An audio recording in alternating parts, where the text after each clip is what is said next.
آج آیت نمبر 26 سے شروع کریں گے. اس کے بعد پیج نمبر بتا دیجیے. یہ آیت نمبر 26 صفحہ نمبر 12 پر ہے.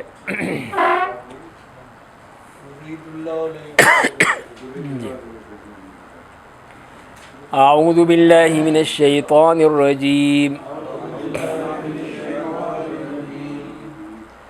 یرید اللہ لیبین لکم وَيَهْدِيَكُمْ سُنَنَ الَّذِينَ مِن قَبْلِكُمْ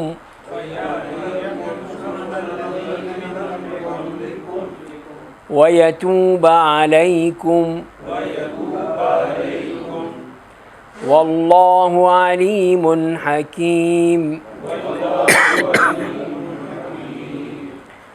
وَاللَّهُ يُرِيدُ أَن يَتُوبَ عَلَيْكُمْ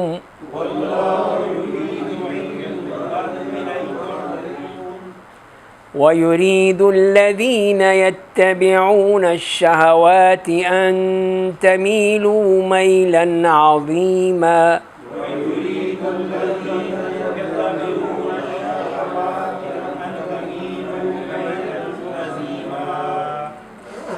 يُرِيدُ اللَّهُ أَن يُخَفِّفَ عَنكُمْ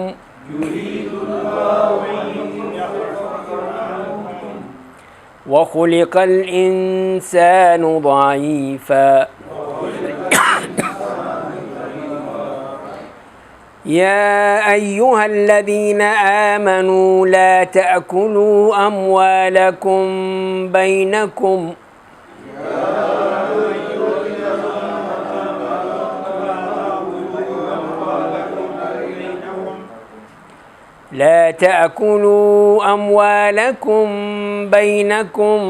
بالباطل إلا أن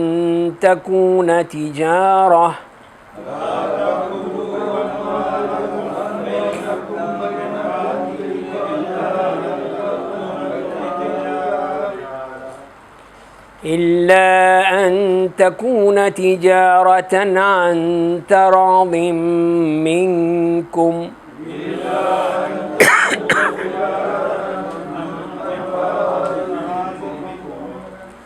ولا تقتلوا أنفسكم إن الله كان بكم رحيما.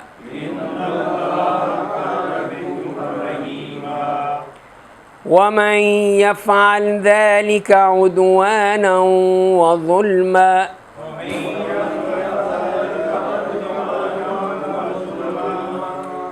فسوف نصليه نارا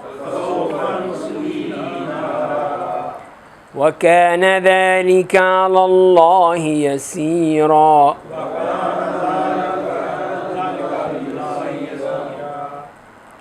إن تجتنبوا كبائر ما تنهون عنه نكفر عنكم سيئاتكم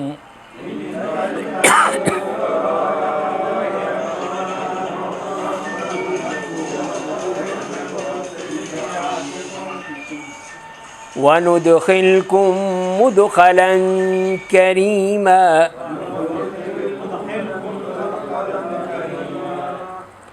ولا تتمنوا ما فضل الله به بعضكم على بعض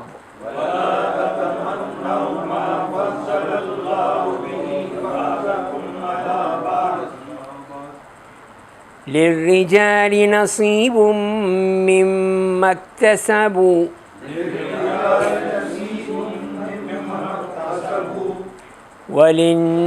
وللنساء نصيب مما اكتسبن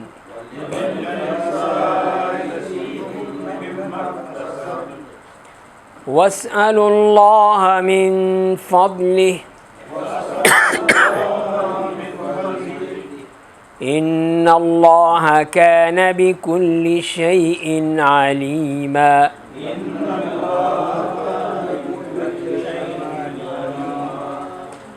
وَلِكُلٍّ جَعَلْنَا مَوَالِيَ مِمَّا تَرَكَ الْوَالِدَانِ وَالْأَقْرَبُونَ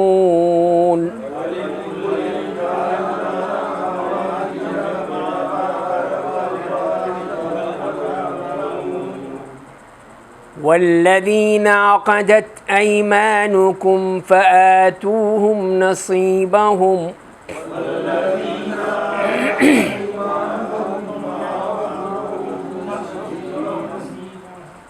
إِنَّ اللَّهَ كَانَ عَلَى كُلِّ شَيْءٍ شَهِيدًا۔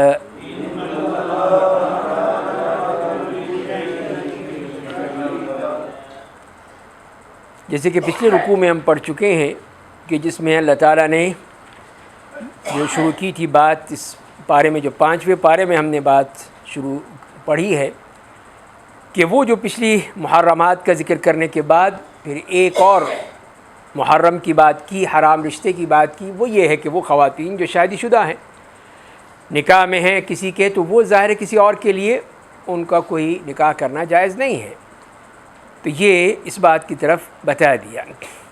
اور دوسری بات یہ بتائی گئی کہ اگر تم شادی کسی آزاد عورت سے نہیں کر سکتے ہو تو تمہارے لیے پھر وہ خواتین اجازت دے دی گئی جو کہ لونڈیاں ہیں، ان سے تم نکاح کر سکتے ہو، لیکن اس کے ساتھ اس کا مقصد یہ ہے کہ تم اپنی عزت و آبرو کی حفاظت کے لیے کر رہے ہو، صرف اپنی عیاشی کے لیے نہیں۔ عیاشی کے لیے نہیں ہے، یہ اس لیے ہے کہ جو کہ نہیں کر سکتا تو یہ ہے کہ وہ بغیر اس کے رہے، بیوی کے تو اس کے لیے مسائل ہوں گے، تو یہ ہے کہ وہ کسی بھی لونڈی سے جو کہ جس کا مہر اتنا زیادہ نہیں ہوگا تو اس سے وہ کر لے۔ تو اسی لیے فرمایا کہ اگر کوئی اس طرح کرتا ہے تو اس کو چاہیے کہ اس کا مہر ادا کرے، مہر ادا کرنا ہوگا، اور اس میں اس کی مرضی ہے، اگر آپس میں کوئی طے کر لیتے ہیں تو ان کے لیے جائز ہے۔ لونڈی کو آزاد بھی کروانا ہوگا سر؟ ضروری نہیں ہے، تو اس کے مالک کی ہے نا، اس کے مالک کی ہے، مالک آزاد کرے گا تو آزاد ہوگی نا، صرف شادی کرنے سے تو آزاد نہیں ہو جائے گی۔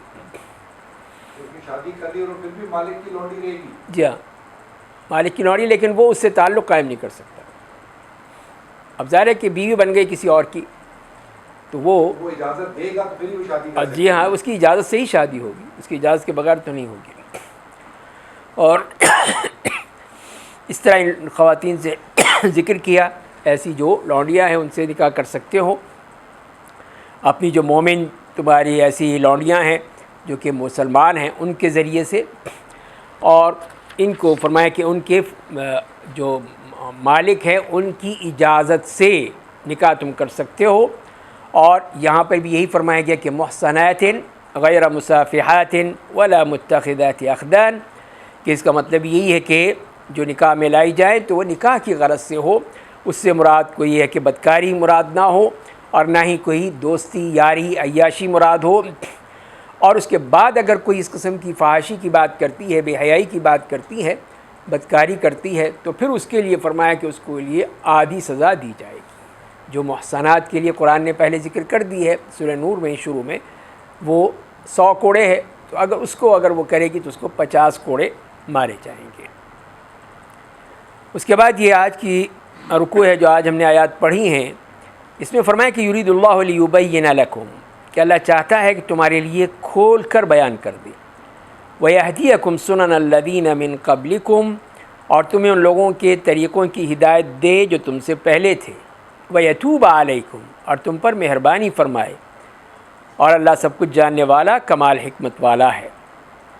تو یہاں پہ یہی بتایا گیا ہے کہ اللہ تعالیٰ نے اپنے احکام بیان کر دیے ہیں، اور اللہ تعالیٰ تم کو اسی لیے بیان کرنا چاہتا ہے کہ تاکہ، یعنی 3 باتیں ہیں اس میں، 3 باتیں یہ سمجھنے والی ہیں کہ یہ اس لیے بیان کی جاتی ہیں کہ تاکہ تمہیں سمجھ میں آ جائے، پتہ چل جائے حلال و حرام کیا ہے۔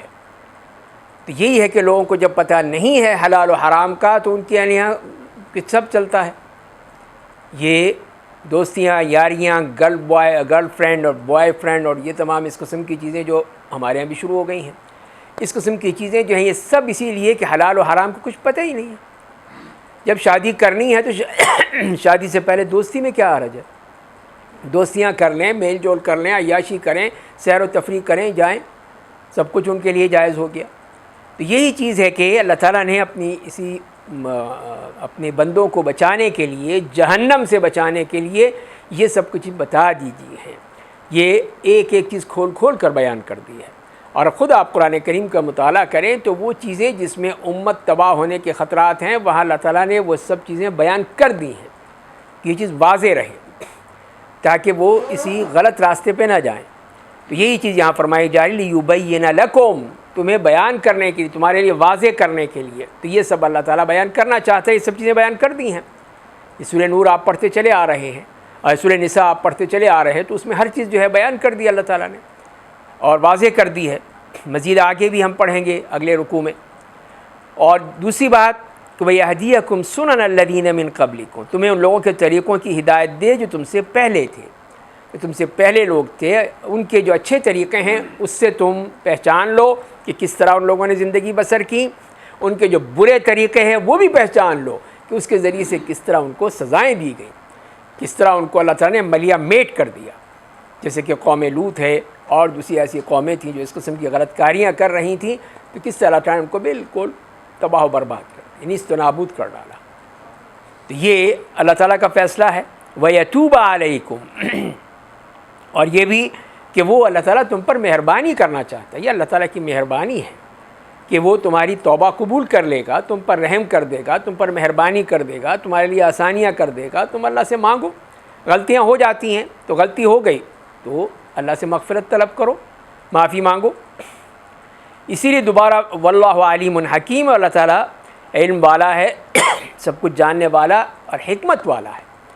اس نے یہ چیزیں ایسے نہیں کر دیں، اس کا کچھ نہ کچھ وہ اللہ کے ہاں جو اس کی حکمت ہے اس کے مطابق کیا ہے۔ ابھی کل پرسوں ایک وہ نکاح تھا، ایک صاحب اڑ گئے کہ جی یہاں پہ لکھیں کہ دلہا جو ہے دلہن کو جیب خرچ دینے کا پابند ہوگا، ماہانہ اتنا دے گا۔ میں نے کہا کتنا دے گا؟ جی 40,000 لکھیں۔ وہ باپ اڑ گیا لڑکے کا، کیوں 40,000 کیوں دیں؟ کس بات کے دیں؟ ہم دے رہے ہیں اس کو، نان نفقہ دیں گے، مہر دیں گے، رہائش دیں گے، کھانا پینا دیں گے، ہر چیز تو ہم دیں گے، پھر یہ کیوں؟ نہیں جی دے۔ تو وہی تھے وہ بڑے، وہ شریعت اپیلیٹ بینچ کے جج بھی رہے ہیں، بڑے اس پہ وہ کرے ہوئے تھے۔ تو میں نے ان سے یہی کہا کہ میں نے کہا آپ کیوں یہ کر رہے ہیں، کتنی اس پہ وہ اصرار کر رہے ہیں؟ جب باپ نہیں مان رہا تو چھوڑ دیں، رہنے دیں۔ نہیں جی یہ میرے بڑے مقدمے دیکھے ہیں اور یہ دیکھا ہے وہ دیکھا ہے۔ میں نے کہا نعوذ باللہ، نہ اللہ تعالیٰ کو معلوم تھا نہ اللہ کے رسول کو معلوم تھا، آج آپ کے اوپر وحی آ گئی اور آپ کو پتہ چل گیا کہ اس کو اتنا جیب خرچ دینا چاہیے؟ آپ کہاں سے کہہ رہے ہیں؟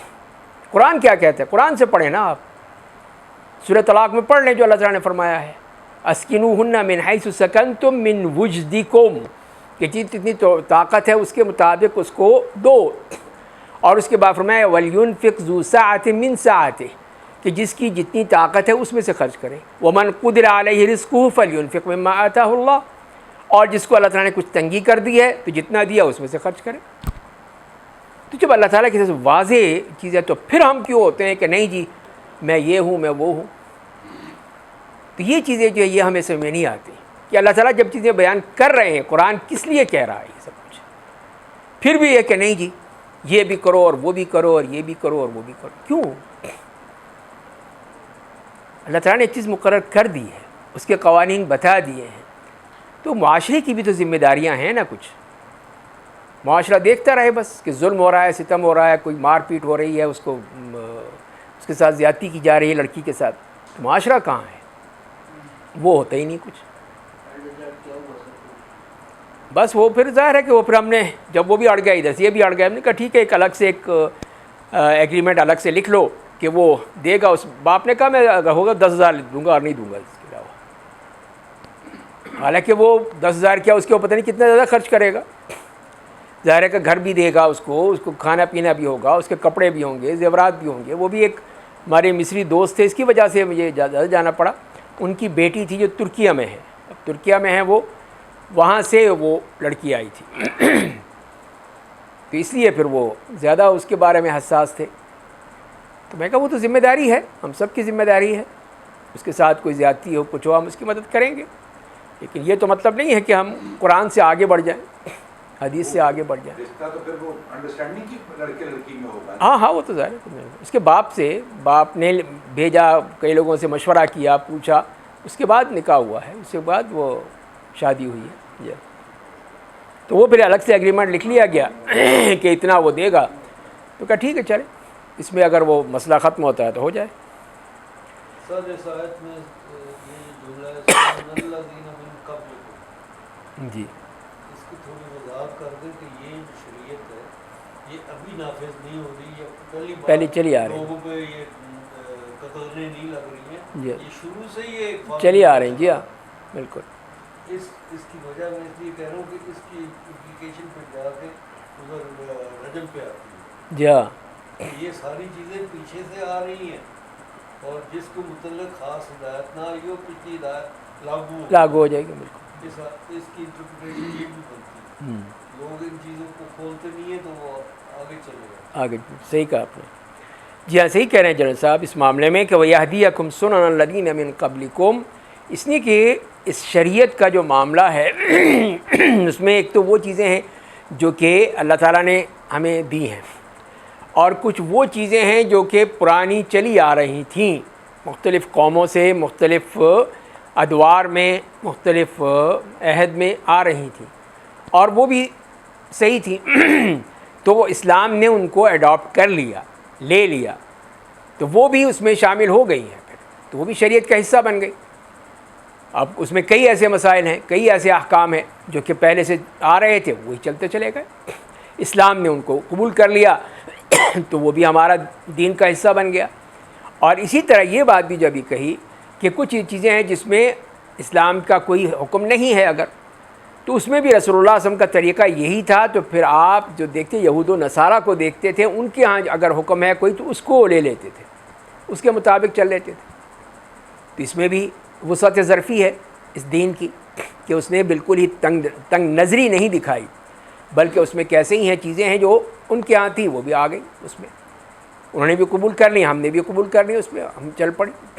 تو یہ چیزیں ہیں جیسے کہ وہ اس لیے میں نے خاص طور پر کہ اصلاحی گروپ جو ہے وہ رجم کی سزا کو نہیں مانتے. جی ہاں غامدی اور اصلاحی. کہاں قرآن میں. جی ہاں تو بالکل صحیح کہا آپ نے کہ وہ اس طرح رجم کا معاملہ ہے, جیسے یہ ہے کہ وہ تھا ایسا پہلے سے موجود تھا, تو اس کی وجہ سے اسلام نے بھی اس کو لے لیا.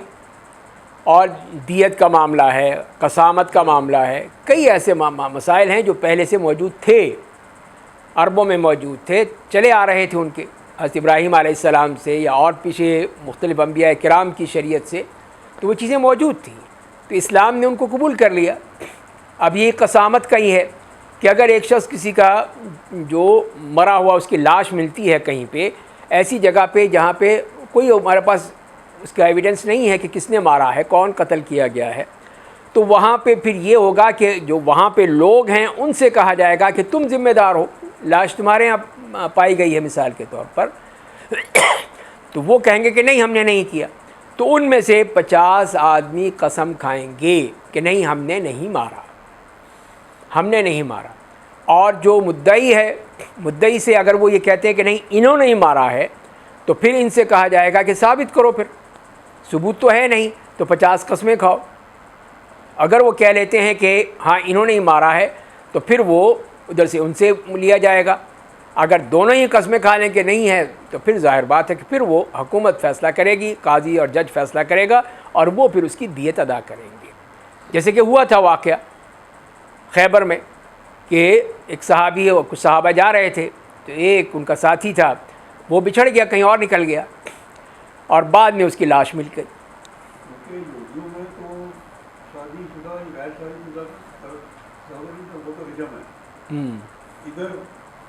فرق کر دیا.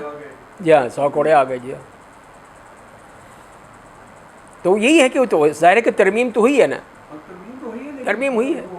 جی ہاں رعایت ہوگی بلکہ. جی ہاں کئی چیزیں ایسی تھیں جو کہ ان کے ہاں تھیں, جیسے کہ وہی کہا کہ الا ما حرم اسرائیل علی نفسہ, تو وہ ہے کہ وہ چیزیں جو تھیں وہ اللہ تعالیٰ نے وہاں پہ تخفیف کر دی اس امت پر, کہ وہ چیزیں نہیں تھیں جو ان کے اوپر حرام تھیں. تو بہت سی چیزیں ہیں, ایسے معاملات تھے جو قبل لینا. جی ہاں بالکل یہی ہے. تو اگلی آیت میں فرمائیں کہ واللہ یرید ان یتوب علیکم، اللہ چاہتا ہے کہ تم پر مہربانی فرمائے، تمہاری توبہ قبول کر لے، تمہیں معاف کر دے۔ تو یہ تو اللہ تعالیٰ کا اسی لیے یعنی مقصد یہی ہے کہ تم ان احکام کو جانو، سمجھو، اس پہ عمل کرو، اس کے مطابق زندگی بسر کرو، اور اگر کوئی غلطی ہو جائے تو اللہ تعالیٰ معاف کر دے گا۔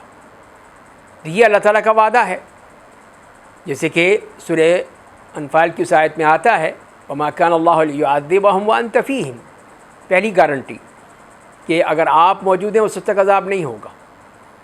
وما کان اللہ معذبہم وہم یستغفرون، اور نہ ہی اللہ تعالیٰ ان کو عذاب دینے والا ہے جب تک کہ وہ استغفار کرتے رہیں گے۔ تو استغفار کی گارنٹی موجود ہے ہمارے پاس کہ ہم عذاب سے بچنا چاہتے ہیں تو سچے دل سے استغفار کریں، توبہ کریں تو اللہ تعالیٰ معاف کر دے گا ہمیں۔ لیکن اگر نہیں کریں گے، اسی طرح چلتے رہیں گے، تو پھر ظاہر ہے پھر تو عذاب آئے گا۔ سر استغفار، غفار، غفور، یہ اس کی غفر سے جو یہ ہے لیا گیا ہے، اور اس کا مطلب ہے ڈھانپنا۔ مغفر جو کہتے ہیں سر کے اوپر کا جو ہیلمٹ ہوتا ہے، یا مغفر، تو اب جب کہتے ہیں استغفر اللہ، اے اللہ ہمیں ڈھانپ لے اپنی مہربانی سے، اپنی رحمت سے، یہ مطلب ہوگا؟ نہیں، ضروری نہیں ہے کہ لغوی معنی ہی ہم استعمال کریں، اس کے بجائے جو ہے خاص اس کا ایک اصطلاحی معنی بن جاتا ہے، اس چیز کا ایک اصطلاحی معنی بن جاتا ہے۔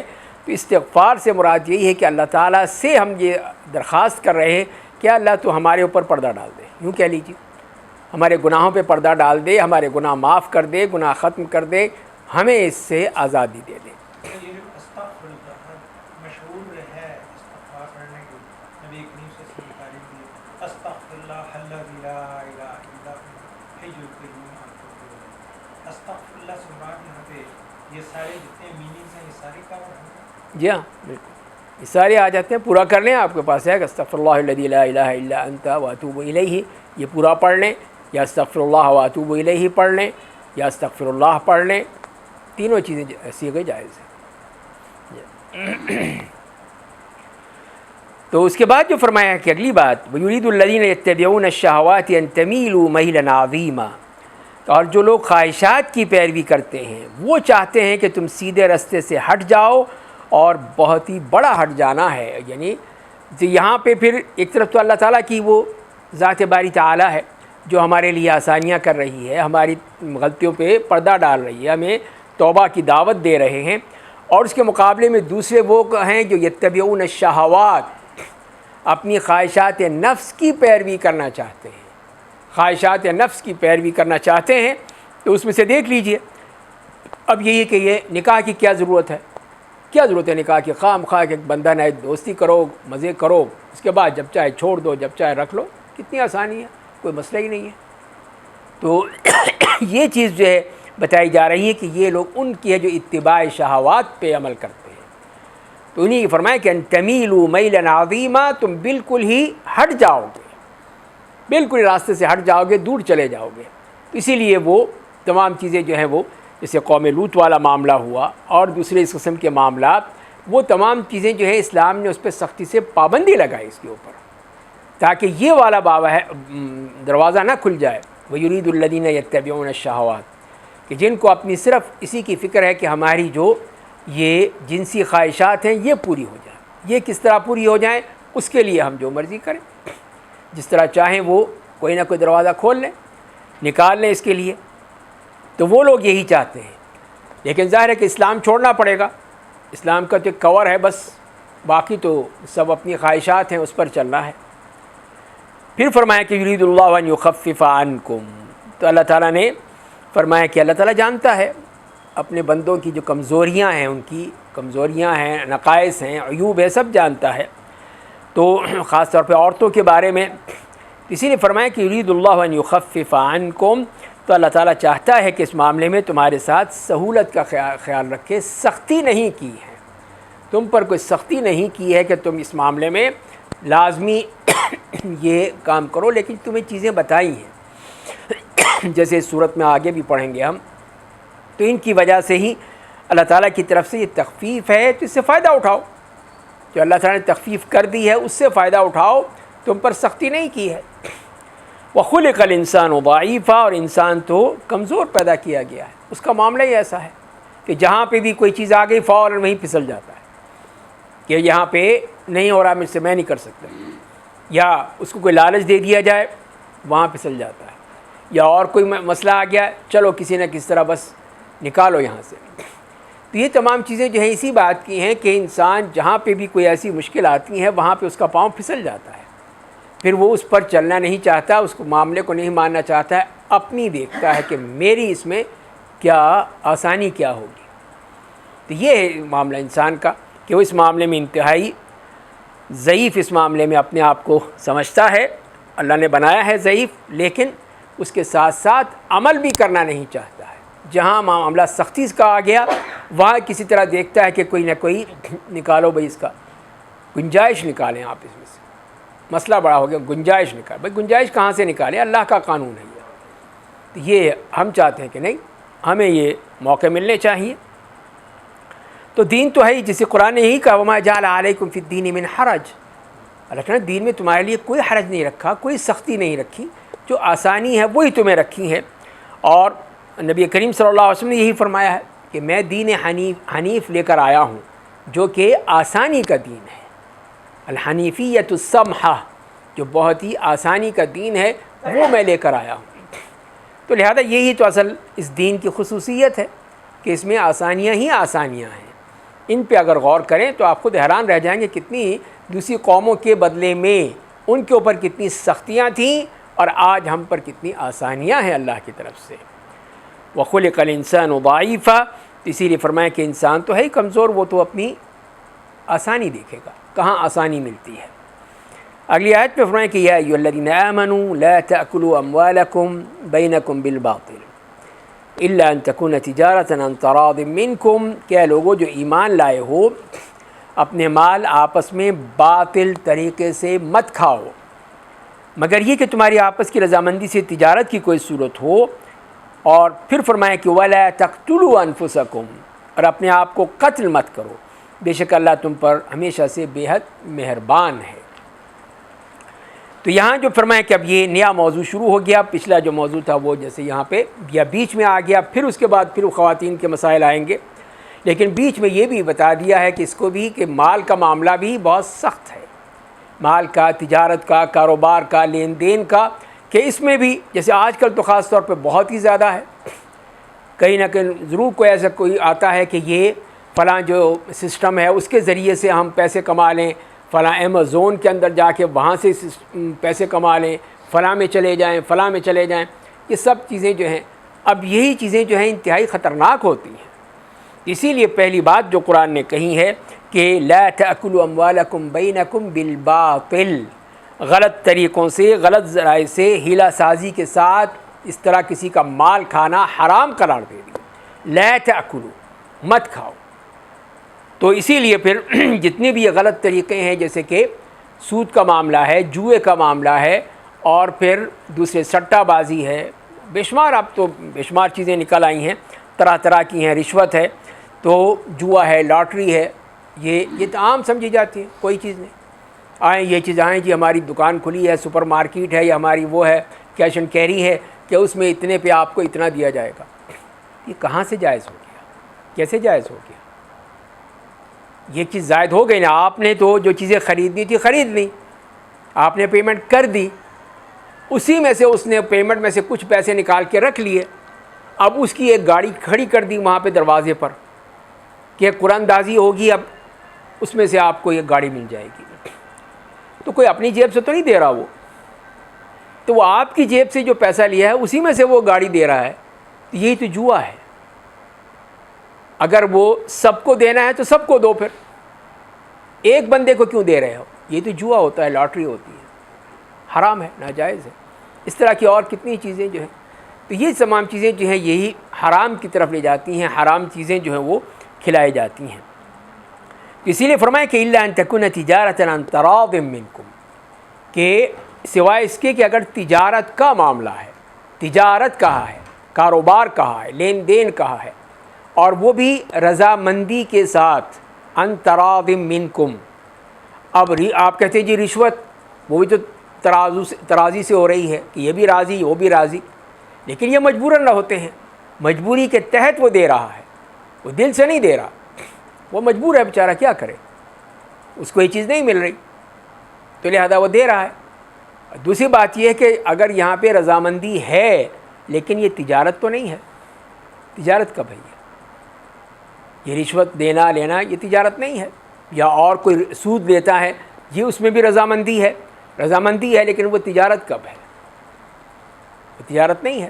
تو لہذا اللہ تعالیٰ نے واضح کر دیا ہے کہ تجارت ہونی چاہیے، لین دین ہونا چاہیے، رضامندی ہونی چاہیے۔ سر یہ قرآن جو ہے اس سے کچھ لوگوں کو کوئی چیز دی جائے، جیسے آج کل یہ ٹھنڈے ہیں ان کے مختلف بڑے بڑے اسٹورز کے لوگوں کو اٹریکٹ کرنے کے لیے کہ جی آپ نے خریدنا تو ویسے ہے ہی ہے، یہاں سے آئیں اور پھر یہاں سے وہ ٹکٹ دے دیتے ہیں کہ ہم جی مہینے کے بعد 2 مہینے کے بعد ہم جو ہے قرآن اندازی کریں گے، ایک بندے کو گاڑی مل گئی، تو کیا یوں کر کے جو ہے یہ حلال ہے؟ ابھی تو میں نے عرض کیا ہے، اسی میں تو یہی تو عرض کیا میں نے کہ یہی تو لاٹری ہے، یہی تو جوا ہے۔ اس نے وہ گاڑی اپنے پاس سے تو نہیں دے دی، یا کہ ندیم صاحب سے خریدی ہوگی نا، وہ کہاں سے خریدی؟ انہی پیسوں سے خریدی نا جو ہم دے رہے ہیں اسے۔ اس میں سے پورشن رکھ لیتے ہاں اس میں ایک پورشن رکھا ہوا اس نے، پوچھ کے رکھا ہے، ہاں بالکل۔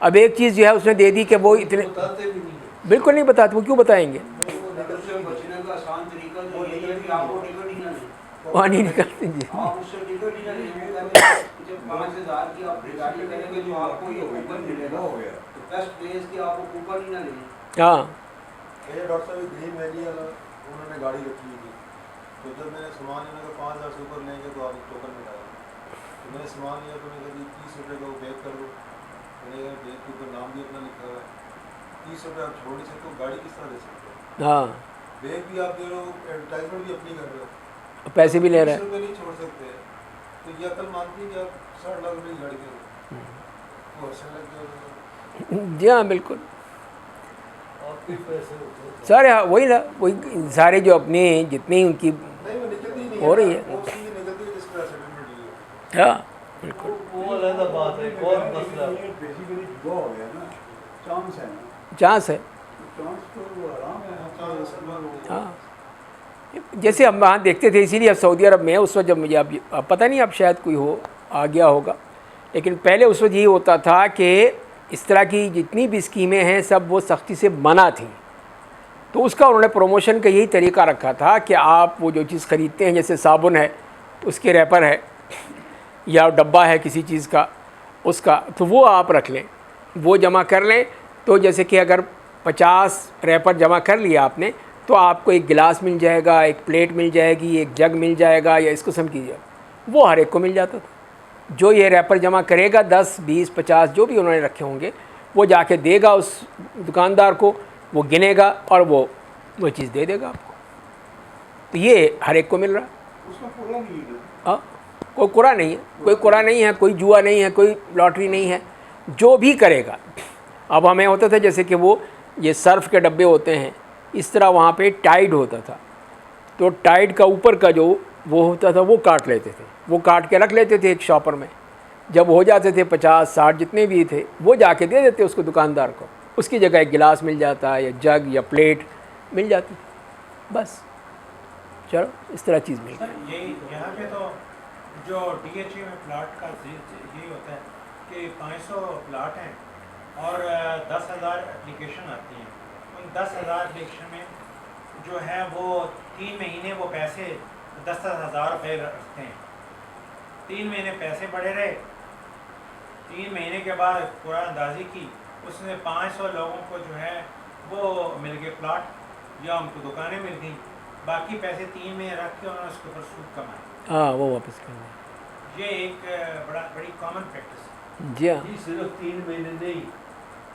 وہ جو اپلیکیشن کے ساتھ پیسے ہوتے ہیں ہاں ریفنڈیبل ہوتے ہیں، اچھا، یعنی وہ تو نہیں ہوتے، نان ریفنڈیبل، ہاں نان ریفنڈیبل، جی ہاں وہ ہمیشہ کے لیے ان کے وہ تو چلے گئے، مل گئے۔ تو سود دے رہے ہو دھڑا دھڑ، بڑا نہیں پھر وہ جو ہے دوسرا یہی لوگ جو کرتے ہیں کہ آپ یہ لے لیں پلاٹ، اس کے اوپر پلازا بنے گا، آپ نے دکان لے لی، آپ کی دکان کا کرایہ آپ کو ملے گا، جی بالکل، ہاں تو یہ کیا طریقہ ہے؟ ابھی نہ وہ زمین کوری زمین پڑی ہے، جی ہاں نہ اس پہ کوئی پلازا ہے، نہ دکان ہے، نہ کچھ بھی نہیں ہے ابھی، لیکن آپ کو کرایہ مل رہا ہے، یہ کس خوشی میں مل رہا ہے آپ کو؟ آپ نے فل پیمنٹ جمع کرا دی ہے نا، ہاں بس ان کائنڈ کو سود دے رہے ہیں آپ کو. آپ کو سود دے رہے ہیں، بس صحیح، آپ نے صحیح کہا، وہ سود دے رہے ہیں آپ کو. تو یہ ہیں چیزیں، یہ حرام کھلانے کے طریقے ہیں جو کہ اس طرح چل رہے ہیں. تو اسی لیے اللہ تعالیٰ نے صاحب بتا دیا ہے کہ اس طرح مت کرو، اس طرح مت کھاؤ. جو اصل تجارت کا طریقہ ہے لین دین، اس ہاتھ دو اس ہاتھ لو، بس بات ختم ہو گئی. اب اس میں کوئی مسئلہ نہیں ہے، آپ جو چیز لینی ہے جائیں، دکان پہ جاتے ہیں، اسٹور میں جاتے ہیں، آپ پیسے دیتے ہیں، چیز لے لیتے ہیں، کوئی مسئلہ نہیں ہے. آپ کی رضامندی، وہ بھی راضی، آپ بھی راضی، بات ختم ہو گئی. اور اس کے بعد جو ایک اور چیز فرما دی گئی کہ وَلَا تَقْتُلُوا أَنفُسَكُمْ، لا تَأْكُلُوا ہونا وَلَا تَقْتُلُوا، اس کے بعد یہ آ گیا، اور اپنی آپ کو قتل مت کرو. اب اس سے مراد کیا ہے؟ تو اس کے 3 معنی ہو سکتے ہیں. پہلے تو یہی ہے کہ شریعت کی مخالفت کرتے ہوئے حقیقی باہمی رضامندی کے بغیر اگر لین دین کرو گے تو پھر کیا ہوگا؟ قتل و غارت ہوگی. اس نے میرے پیسے لے لیے، اس نے یہ پیسے کھا گیا، میری یہ کر لیا، میرا وہ کر لیا اس نے، لہذا کہیں وہ عدالتوں کے چکر ہیں، کہیں جھگڑے ہیں، کہیں مار پیٹ ہے، کہیں لڑائی جھگڑا ہے، کہیں خون قتل و غارت ہے. تو یہ ایک وہ اسی کا نتیجہ ہے کہ جب شریعت پہ عمل نہیں کیا، اب اس کے بعد بیٹھ کے یہاں پہ لڑ رہے ہیں دونوں. دوسرا یہ ہے کہ ایک دوسرے کو قتل مت کرو. ایک دوسرے کو قتل کرنا جو ہے اپنے آپ کو ہی قتل کرنا ہے. آپ معاشرے میں جب یہ قتل و غارت پھیلا رہے ہیں کہ ذرا سی بات ہے فوراً اس کو شوٹ کر دیا، فوراً مار دیا، چھری مار دی، قتل کر دیا، تو کیا ہوا؟ پورا معاشرہ اس سے جو ہے متاثر ہوتا ہے کہ امن و امان ختم ہو جاتا ہے.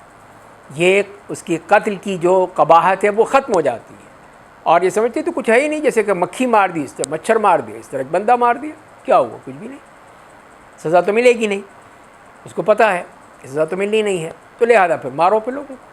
تو یہ ہے کہ انسان کا قتل جو ہے جیسے قرآن نے کہا پوری انسانیت کا قتل ہے. اور تیسری شکل یہی ہو سکتی ہے کہ اپنے آپ کو مارنا، اپنے آپ کو قتل کرنا، خودکشی کرنا، یہ چیز جو ہے یہ بھی حرام ہے، ناجائز ہے.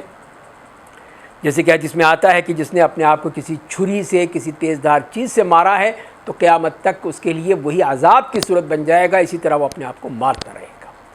کسی نے زہر کھا کے مرا ہے تو وہ زہر کھاتا ہی مرے گا، یا اسی طرح وہ زہر کھاتا رہے گا. اور تیسری شکل یہ بھی بتائی کہ کسی نے اپنے آپ کو پہاڑ سے گرا کر قتل کر دیا ہے تو اسی طرح وہ اس کو اسی عذاب میں ڈال دیا جائے گا کہ وہ پہاڑ سے گر کے ہی مرتا رہے گا.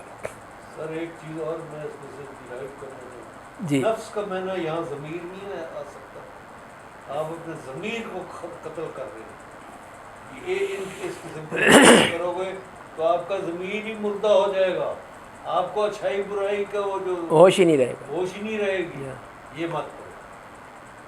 ہاں یہ بھی آ سکتا ہے، میں نے یہ نہیں آ سکتا، بالکل آ سکتا ہے. آپ کا ضمیر ہی مردہ ہو جائے گا. جی ہاں بالکل یہی ہے، جیسے وہی جیسے پہلے جو کہا ہے کہ وہ وہ آج کل دیکھیں نا، ہاں ہاں آج کل کسی کو کوئی پرواہ نہیں ہے کیا ہو رہا ہے. نہیں، جو پہلے جو آیت فرمائی گئی ہے کوئی نہیں رہا. کہ وَيُرِيدُ الَّذِينَ يَتَّبِعُونَ الشَّهَوَاتِ، جی ہاں یہ کون ہیں؟ بالکل. وہی ان کے ضمیر مر چکے ہیں، مردہ ہو چکے ہیں. جی ہاں، اب نہ ان کو اپنی بیٹی کی عزت کا پتہ ہے، نہ بہو کی عزت کا پتہ ہے سسر کو، نہ باپ کو بیٹی کا پتہ ہے، جو بھی ہے سب اپنی خواہشات پوری کر رہے ہیں. نفس کا ہے کہ جہاں جب تک لوگ نفس کو ٹھیک نہیں کریں گے ہم ان کی مدد کے لیے نہیں آئیں گے. نہیں آئیں گے. وہاں بھی لفظ نفس کا ہی ہے. جی ہاں، ان اللہ کان بکم رحیما، بے شک اللہ تعالیٰ تم پر ہمیشہ سے بے حد مہربان رہا ہے. یہ تو اس کی مہربانی ہے کہ اس نے تمہیں عذاب میں نہیں ڈال دیا، تمہیں ختم نہیں کر دیا، اس کی رحمت ہے. اور پھر اس کے بعد ادھر رحمت کی بات کی ہے، اس کے بعد فوراً ہی کتنی سخت وعید بتا دی ہے. وَمَن يَفْعَلْ ذَلِكَ عُدْوَانًا وَظُلْمًا فَسَوْفَ نُصْلِيهِ نَارًا وَكَانَ ذَلِكَ عَلَى اللَّهِ يَسِيرًا، اور جو زیادتی اور ظلم سے ایسا کرے گا تو ان قریب ہم اسے سخت ہولناک آگ میں جھونکیں گے، اور یہ اللہ پر ہمیشہ سے بہت آسان ہے. تو یہ ہے، دیکھ لو کہ میری جتنی بھی بتائی ہیں، جو فرمائیں کہ وَمَن يَفْعَلْ ذَلِكَ، ذالک سے مراد وہی ہے کہ سورہ نساء کی سے پوری سے لے کے یہاں تک اور آگے تک جس نے بھی کوئی کام کیا ہے، یا یہ کام جو کیے ہیں تم نے، جو کاروبار میں جو تم نے 2 نمبریاں کی ہیں، قتل نفس تم نے کیا ہے، یہ سب چیزیں یہ بھی آ سکتی ہیں، دوسری بھی آ سکتی ہیں، ذالکہ میں سب آ گئی کہ جس نے بھی کی ہیں کس طرح عدوانا و ظلمًا، زیادتی کے ساتھ، ظلم کے ساتھ، تو پھر کیا کریں گے؟ ان سب کو جہنم میں ڈالیں گے. فسوف نصلیہ نارا، ان کو جہنم میں ڈالیں گے. وکان ذلک علی اللہ یسیر، اللہ کے لیے کوئی مشکل نہیں ہے. یہ مت سمجھنا کہ اتنے لاکھوں لوگوں کو اللہ جہنم میں کیسے ڈالے گا، تو اللہ کے لیے تو کوئی مشکل نہیں ہے. اس کا تو ایک حکم ہونا ہے، سب چلے جائیں، خود ہی جہنم میں چلے جائیں گے سب. اور پھر اس کے بعد پھر اللہ تعالیٰ کتنا غفور رحیم ہے، اور پھر وہی اتنی سخت وعید دینے کے بعد پھر وہی رحمت کی بات آ گئی، مغفرت کی بات آ گئی. ان تجتنبوا کبائر ما تنہون عنہ نکفر عنکم سیئاتکم وندخلکم مدخلا کریما. فرمایا کہ اگر تم بڑے گناہوں سے بچو گے جن سے تمہیں منع کیا گیا ہے، شرط ہے، شرط یہ ہے، جان لو اگر تم بچنا چاہتے ہو جہنم سے تو راستہ کیا ہے؟ یہ ہے راستہ کہ بڑے گناہوں سے بچ جاؤ، کبیرہ گناہوں سے، کبائر جو ہیں.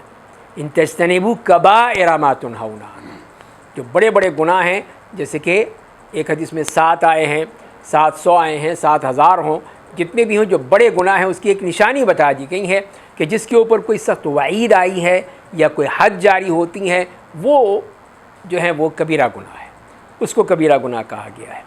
تو جن سے تمہیں منع کیا جاتا ہے کہ تو ہم تمہارے اگر تم چھوڑو گے تو کیا فائدہ ہوگا؟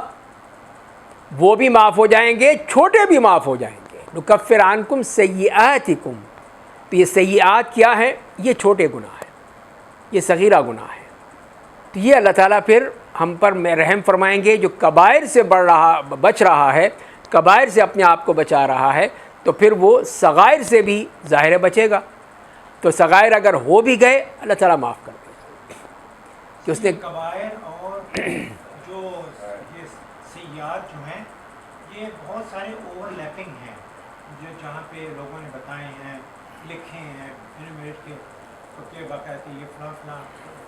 یہ ایک خاصا اسے بہتر یہ ہے کہ انسان کوشش کرے کہ سیئات اور جو ہیں کبائر ان دونوں سے بچنے کی کوشش کرے. جب سیئات میں انسان جاتا ہے تو پھر کبائر کی کوئی اہمیت نہیں رہتی. وہی میں نے عرض کیا نا کہ اس میں ایک اللہ تعالیٰ کی طرف سے چیز بتائی جا رہی ہے کہ ان تجتنبوا کبائر، کہ پہلا تو معاملہ ہے کہ کبائر سے بچ کے رہو، تو جس سے تمہیں منع کیا گیا ہے خاص طور پہ. اب یہاں پہ کبیرہ گناہ جو ہے، جو آپ کہہ رہے ہیں کہ اوور لیپ ہو جاتا ہے یا بات نہیں ہوتی، اس کی ایک تعریف بیان کر دی گئی ہے. وہ تعریف جو آ گئی جن کے متعلق قرآن و حدیث میں صاف طور پر جہنم کی وعید آئی ہے، وہ دیکھ لیجئے.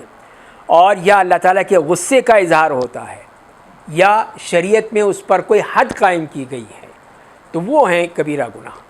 تو یہ ہے. اب اس میں آپ دیکھ لیجئے امام ذہبی کی کتاب الکبائر، دوسری ایک اور ہیں امام، ان کی کتاب ہے الاقتراف عن الکبائر. تو یہ کبائر پہ کتابیں لکھی ہیں بعض ائمہ کرام نے.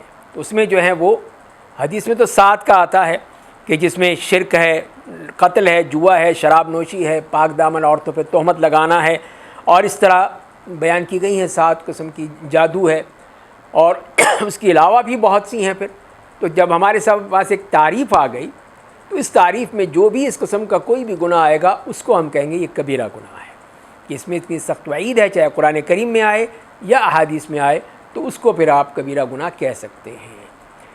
تو یہ ہے اصل بات. تو قرآن کریم نے یہاں پہ ایک راستہ ہمارے لیے کھول دیا کہ اگر تم اس طرح کبیرہ گناہوں سے بچتے رہو گے تو صغیرے بھی معاف ہو جائیں گے. وَنُدْخِلْكُمْ مُدْخَلًا كَرِيمًا، اور تمہیں باعزت داخلے کی جگہ میں داخل کریں گے. تو یہ داخلہ بھی بڑا باعزت ہوگا، بہت ہی زبردست. آپ کو وہاں پہ پروٹوکول ملے گا، وہاں پہ آپ کو VIP پروٹوکول ملے گا. وہ جو یہاں پر اس کے خواہش مند ہوتے ہیں کہ وہ جج صاحب کہہ رہے ہیں میرے بیٹے کو جی پروٹوکول دیا جائے، میرے بیٹے کو پروٹوکول دیا جائے، صرف اسلام آباد ایئرپورٹ پہ نہیں بلکہ لندن ایئرپورٹ پہ بھی اور جا کے نیو یارک ایئرپورٹ پہ بھی، وہاں پہ بھی پروٹوکول ملنا چاہیے اس کو، اس لیے کہ جج کا بیٹا ہے. تو یہ ہے ہماری اشرافیہ ہے، اس کے یہ کرتوت ہیں. لیکن یہ اللہ تعالیٰ نے بتایا ان لوگوں کے لیے، یہ ہیں جو کبیرہ اور صغیرہ گناہوں سے بچنے والے ہیں. وَنُدْخِلْكُمْ مُدْخَلًا كَرِيمًا وَلَا تَتَمَنَّوْا مَا فَضَّلَ اللَّهُ بِهِ بَعْضَكُمْ عَلَىٰ بَعْضٍ، کہ اس چیز کی تمنا مت کرو جس میں اللہ نے تم میں سے بعض کو بعض پر فضیلت دی ہے. تو یہ تو ایک وہ عمومی بات پہلے اللہ تعالیٰ نے فرما دی ہے کہ کوئی بھی کسی اور کو دیکھ کر یہ کہ کاش مجھے بھی یہ مل جاتا، میرے پاس بھی یہ گھر ہوتا، میرے پاس بھی یہ گاڑی ہوتی، میرے پاس بھی یہ سٹیٹس ہوتا، یہ ہوتا وہ ہوتا، اسی میں ہے۔ تو فرمایا کسی کی تمنا مت کرو، اس لیے کہ اللہ تعالیٰ نے ہر ایک کو اس کے مطابق دیا ہے، جو ہے وہ اللہ تعالیٰ اس کے مطابق دیتا ہے اس کو۔ تو یہ اس پہ آدمی صبر کرے، قناعت کرے، شکر کرے تو اللہ تعالیٰ اور دے دے گا۔ لیکن یہ نہ کہ نہیں جی مجھے یہی ملنا چاہیے تھا، مجھے کیوں نہیں ملا، فلاں کو مل گیا مجھے کیوں نہیں ملا، تو یہ بات غلط ہے۔ اسی لیے پھر وہ اگر یہ نعمت نہیں تو پھر حسد پیدا ہو جاتا ہے کہ اس کو مل گئی مجھے نہیں ملی، تو لہذا حسد کرو، یہ بھی غلط۔ اور اس کے بعد جو اصل بات فرمائی گئی کہ للرجال نصیب مما اکتسبوا وللنساء نصیب مما اکتسبن، کہ مردوں کے لیے اس میں ایک حصہ ہے جو انہوں نے محنت سے کمایا ہے، اور عورتوں کے لیے اس میں سے ایک حصہ ہے جو انہوں نے محنت سے کمایا ہے۔ تو پہلی بات تو یہ ہے کہ جس سے عورتیں بھی کما سکتی ہیں ان کے لیے بھی ہے۔ اب اس سے مراد دنیا ہے یا دین ہے یہ اللہ تعالیٰ بہتر جانتا ہے، لیکن بہتر یہ ہے کہ دین جو کمایا ہے اس میں سے حصہ ملے گا، جو بھی ہوگا دونوں برابر ہیں اس میں، کہ مرد جو کماتے ہیں ان کو اس کا حصہ ملے گا، عورتیں جو کماتی ہیں ان کو حصہ ملے گا۔ اب عورتوں نے کہا کہ ہم تو نہ جہاد کر سکتے ہیں، نہ ہم جماعت میں جا سکتے ہیں، نہ ہم جو ہمارے لیے پابندیاں ہیں یہ ہے وہ ہے، تو نبی کریم صلی اللہ علیہ وسلم نے فرمایا کہ ان کے لیے کہ تمہارے لیے اور اللہ تعالیٰ نے کتنا کچھ دیا ہے تمہارے لیے کہ تم اس سے کم نہیں ہو۔ تم اگر ایک گھر میں رہتی ہو، شوہر کی اطاعت کرتی ہو، بچوں کی خدمت کرتی ہو، گھر کو پالتی ہو، تو اس سے زیادہ کما سکتی ہو تم۔ تو لہذا یہ مطلب نہیں ہے کہ جو مرد کرتا ہے وہ عورت بھی کرے اور پھر اس کو ملے، نہیں، بلکہ جو مرد کرتا ہے اس کو ملے گا، عورت جو کرے گا اس کو ملے گا۔ اللہ کے ہاں اس میں کوئی فرق نہیں ہے، دین کے معاملے میں، آخرت کے معاملے میں کوئی فرق نہیں ہے۔ اگر فرق ہے تو وہ ایک انتظامی طور پہ جو اگلی آیت میں آئے گا اگلے رکوع میں کہ الرجال قوامون علی النساء، تو وہ پھر ایک انتظامی فیصلہ ہے اللہ کا، اس کے مطابق ہے تاکہ گھر میں ایک قوام رہے، معلوم ہو کہ گھر کا ایک سربراہ ہے جو اس کے مطابق سارے کام کرتا ہے۔ وَاسْأَلُوا اللَّهَ مِن فَضْلِهِ، اللہ سے اس کے فضل کا حصہ مانگو، فضل میں سے مانگو، جو اللہ تعالیٰ دے سکتا ہے وہ دے گا تمہیں۔ ایک تو تمہاری اپنی کمائی ہے، باقی اس سے مانگو، اے اللہ اور دے دے تو وہ دے گا، اس کا معاملہ اللہ کے پاس ہے۔ بے شک اللہ ہمیشہ سے ہر چیز کو خوب جاننے والا ہے، وہ ہر چیز کو جانتا ہے اور کوئی چیز کے یہاں کمی نہیں ہے۔ اس کے بعد ایک اور حکم فرما دیا ہے وَلِكُلٍّ جَعَلْنَا مَوَالِيَ مِمَّا تَرَكَ الْوَالِدَانِ وَالْأَقْرَبُونَ، ہم نے اس ترکے میں جو والدین اور زیادہ قرابت والے چھوڑ جائیں ہر ایک کے لیے وارث مقرر کر دیے ہیں، اور جن لوگوں کو تمہارے عہد و پیمان نے باندھ رکھا ہے انہیں ان کا حصہ دو، بے شک اللہ ہمیشہ سے ہر چیز پر حاضر ہے۔ تو یہاں جو فرمایا گیا ہے کہ ترکے کے حوالے سے کہ جو بھی ظاہر ہے کہ لِكُلٍّ جَعَلْنَا مَوَالِيَ، یہ رشتہ دار ہیں، دوست ہیں، احباب ہیں، خاص طور رشتہ دار جو حقدار ہیں، تو جو والدین جو چھوڑ کر جاتے ہیں اور قرابت والے چھوڑ کے جاتے ہیں تو ان کا حصہ ہے، ان کا حق ہے، ان کو دو، ان کا دیا جائے گا۔ اور ایک اور مزید جو فرمائی ہے کہ وَالَّذِينَ عَقَدَتْ أَيْمَانُكُمْ، یعنی جن کے ساتھ کوئی معاہدہ ہے، ان کے ساتھ کوئی ایگریمنٹ ہے، کہ یہ لوگ جیسے کہ مہاجرین انصار کا ہوا تھا، یہ ایک ایگریمنٹ ہوا تھا بعد میں ختم ہو گیا، تو یہ ہے، تو ایسے ہی صورت میں اگر ان کے ساتھ کوئی تمہارا ہے تو ان کو بھی دو ان کا حصہ، ان کو بھی دینے کی چاہیے تمہیں، ان کو بھی دو، تو اس میں کوئی وہ حرج نہیں ہے۔ تو اسی لیے نبی کریم صلی اللہ علیہ وسلم نے جسے مہاجرین انصار کے درمیان ایک مواخات قائم کی تھی، اس کی وجہ سے آپس میں لین دین ہوتا تھا، لیکن جب وہ یہ مسئلہ ختم ہو گیا تو بات بھی ختم ہو گئی، پھر وہ وراثت کے احکام آ گئے، اس کے وہ دیے جائیں گے۔ لیکن یہاں صرف یہی بتایا گیا ہے کہ اصل چیز یہی ہے کہ جو رشتہ دار ہیں، جو حقدار ہیں، ان کو ان کا حصہ دیا جائے، اس سے محروم نہ کیا جائے۔ جی اللہ تعالیٰ ہمیں سمجھنے کی توفیق عطا فرمائے۔